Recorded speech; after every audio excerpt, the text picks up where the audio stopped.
We shall have world government, whether or not we like it. The question is only whether world government will be achieved by consent or by conquest. James P. Warburg, February 17, 1950, testimony before the U.S. Senate Committee on Foreign Relations. The beneficent folks at the United Nations and their allied institutions and non-governmental organizations, NGOs, have decided that there's not enough happiness in this world, and they're going to do something about that. They have launched the World Happiness Council to bring joy to the hearts of one and all, whether we want them to or not. Seriously. We're not making this up, though it may seem to have a fictional, Big Brother ring to it. The World Happiness Council, WHC, is now up and running. Haven't heard about it? That's not surprising, but you will be hearing a great deal about it, and from it, in the months and years to come, if the happiness mandators have their way. The WHC is one of the early fruits of an extraordinary event that took place earlier this year, February the 11th to the 13th, in Dubai, the United Arab Emirates, UAE. Curiously, that spectacular happening went almost completely unreported by the so-called mainstream media. I am referring to the gathering of some 4,000 global notables that officially and unblushingly met under the banner of the World Government Summit. Among the official partner institutions, organizations, and corporations that help the UAE government sponsor the World Government Summit, WSG, are the United Nations, UNESCO, the International Monetary Fund, IMF, the World Bank, the OECD, the World Economic Forum, McKinsey & Company, Lulu Group International, Landmark Group, and such media organizations as CNN, Sky News, Harvard Business Review, and Popular Science. Among the rich and famous attendees at the event were celebrity billionaire Richard Branson, founder of the Virgin Group, a conglomerate of more than 400 companies. Visionary entrepreneur and government-subsidized business mogul Elon Musk of SpaceX, Tesla Motors, and SolarCity fame. IMF Managing Director Christine Lagarde. UNESCO Director General Irina Bokova, the longtime Communist Party operative for Bulgaria's murderous and notoriously corrupt regime.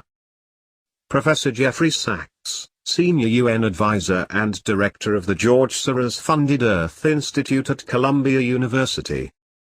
Antonio Guterres, the new UN Secretary General, and former President of the Socialist International. United Nations Development Programme, UNDP, Administrator Helen Clark, a former Prime Minister of New Zealand and a leader of the Socialist International.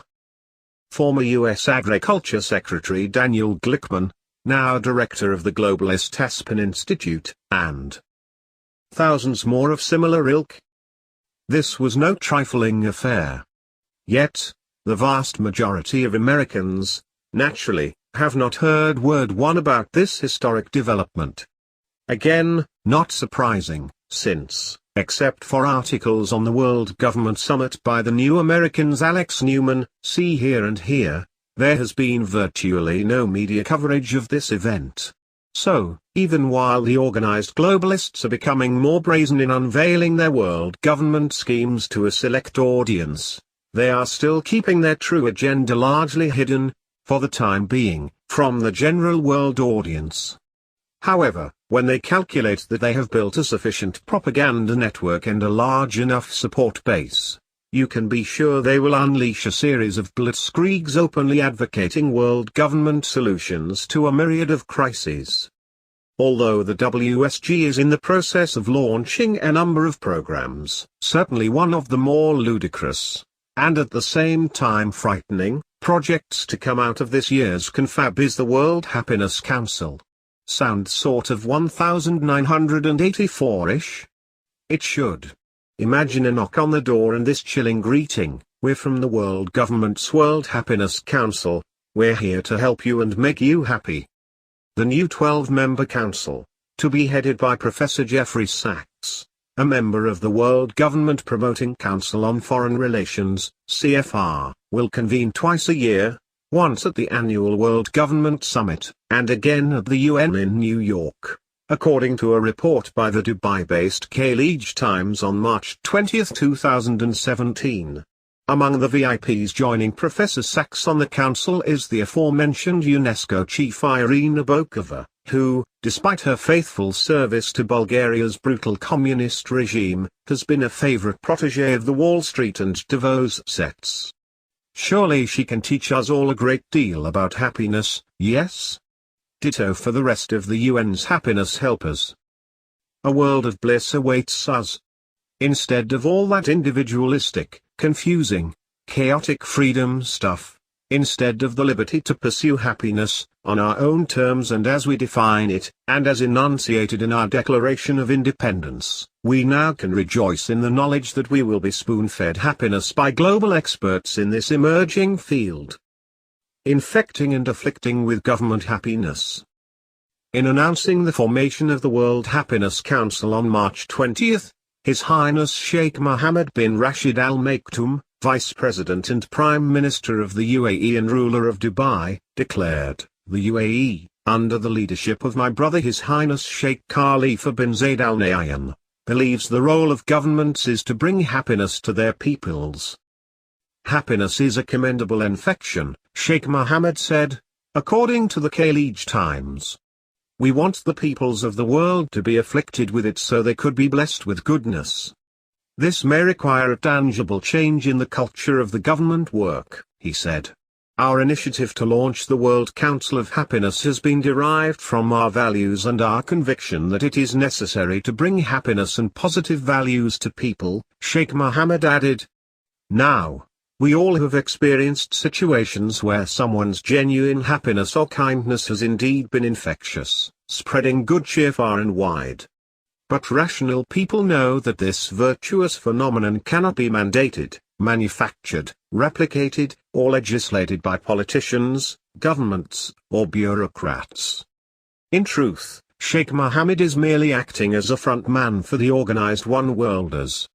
This is standard operating procedure at the UN and other international forums. Have some small country or group of nations propose the pre-arranged, prepared, global agenda subplots, so it won't appear that they are originating from the globalists in the United States, EU, and other major powers. Thus, we have the World Government Summits springing forth, ostensibly, under the aegis of some small Middle East kingdoms run by wealthy oil sheikhs. The reality is quite different. The new World Happiness Council will receive administrative support from the UN's Sustainable Development Solution Network, SDSN, according to the UN. That should not have been unexpected, since it is the SDSN that has been publishing the annual World Happiness Report since 2012. The current, 2017, World Happiness Report is the fifth one to come out. And senior UN guru Jeffrey Sachs, who is the principal author, editor of the report, as well as chief spokesman, evangelist for the WHC, also happens to head the SDSN. The entire rollout of the WHC in Dubai was at least 5 years in the making. It got rolling on April 2, 2012, when then UN Secretary-General Ban Ki-moon delivered an address to the UN meeting on happiness and well-being, pointing to the approaching Rio+20 Conference on Sustainable Development, also known as the Earth Summit 2, which was scheduled to commence in Rio de Janeiro less than 75 days hence. He proclaimed, "Sustainable development recognizes that our economic, social and environmental objectives are not competing goals that must be traded off against each other, but are interconnected objectives that are most effectively pursued together in a holistic manner. We need an outcome from Rio+20 that reflects this," the UN's Grand Poobah insisted. "An outcome that says that happiness and well-being are measured in more than gross national income, and that they are fundamental goals in themselves." Thus on June 28, 2012, the UN General Assembly adopted UN Resolution 66-281 proclaiming that henceforth March 20 would be designated as the International Day of Happiness. Open appeals for world government accelerate. From the 1920s through the early 1960s, the post-World War I and II periods, public advocacy for world government by the political, financial, academic, and media elites was all the rage. The quote at the top of this article by James Warburg is a typical example. A Wall Street banker and top advisor in FDR's Brain Trust, Warburg was a long-time member of the CFR, as was his father, Paul Warburg, regarded as the father of the Federal Reserve System. For half a century, the CFR led a noisy clamor of the rich and famous calling for world government, bankers, corporate executives, authors, professors, U.S. presidents, senators, congressmen, movie stars. One of the more remarkable and undisguised calls for world government is a 1962 report for the U.S. State Department titled A World Effectively Controlled by the United Nations by Lincoln P. Bloomfield, CFR, a professor at the Massachusetts Institute of Technology and former State Department official. In the report's opening summary, Dr. Bloomfield states, "A world effectively controlled by the United Nations is one in which world government would come about through the establishment of supranational institutions, characterized by mandatory universal membership." Under this proposal for mandatory global participation, Bloomfield stated that the UN, or some other supranational organization, would be given the preponderance of political power, including the ability to employ physical force, thereby codifying a radical rearrangement of power in the world. Acknowledging that resistance to this radical rearrangement would be substantial and could take a century or two to overcome, this CFR globalist suggested that the smarter, speedier path to global merger and world government relies on a grave crisis or war to bring about a sudden transformation in national attitudes sufficient for the purpose. Bloomfield explained that the order we examine may be brought into existence as a result of a series of sudden, nasty, and traumatic shocks. Are you feeling traumatized by the relentless series of sudden, nasty, and traumatic shocks to our economic, political, social, moral, and spiritual foundations? Due to public pushback, the globalists went into stealth and denial mode during the 1970s, 80s, and 90s. They camouflaged their world government program under euphemisms such as global governance, international cooperation, peacekeeping, nation building, and sustainable development. At the same time, they and their media shills reserved the utmost contempt for extremists, and crazy conspiracy theorists who dared even suggest that there might be serious planning for world government. I wrote about this in my 1992 book Global Tyranny, Step by Step, The United Nations and the Emerging New World Order. Here is an excerpt. This writer experienced a typical example of this denial paradigm in November 1990 at a branch of Purdue University in Fort Wayne, Indiana. The occasion was a citizens' forum to discuss America's role in the New World Order. It featured as its three leading participants, Charles William Maines, CFR, editor of Foreign Policy, Pulitzer Prize-winning columnist David Brodeur, and Senator Richard Lugar, RN, former chairman of the Senate Foreign Relations Committee.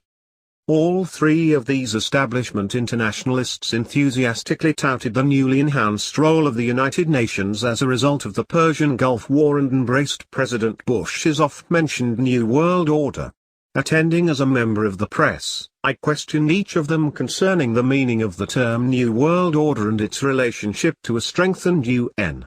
All denied that there were any plans to transform the UN into a world government. Nobody even talks about world government anymore, or seriously considers it, said Charles Maines. People gave up on that idea 30 years ago. Maines, whose journal is published by the Carnegie Endowment for International Peace, one of the premier fountains of world government propaganda, obviously knows better because he regularly publishes the establishment world order line. Guess what?